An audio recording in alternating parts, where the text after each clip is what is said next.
ಪದ್ಮಾವತಿ ಅಂತ. EDI ಕಡೆಯಿಂದ ನಾನು ಫ್ಯಾಷನ್ ಟೆಕ್ನಾಲಜಿ ಟ್ರೈನಿಂಗ್ ತಗೊಂಡಿದ್ದೀನಿ.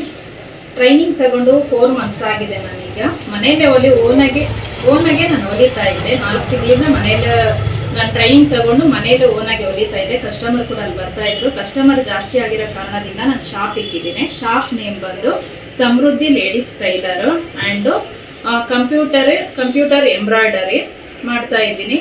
ಹಾಗೆ ಈಗ ಟೈಲರ್ ಕೂಡ ನಾನು ಇದೇ ರೀತಿಯಾಗಿ ಬ್ಲೌಸಸ್ ಎಲ್ಲ ಹೊಲಿತಾ ಇದ್ದೀನಿ. ಬ್ಯುಸಿ ಆಗಿ ಇರೋ ಕಾರಣದಿಂದ ಬೇರೆ ಕಸ್ಟಮರ್ ಕೂಡ ನಾನು ಪೀಸ್ ವರ್ಕ್ ಕೂಡ ಕೊಡ್ತಾ ಇದ್ದೀನಿ. ನಾನು ಈ ರೀತಿಯಾಗಿ ಮಾಡೋದಕ್ಕೆ EDIಗೆ ತುಂಬ ಕೃತಜ್ಞತೆಗಳು.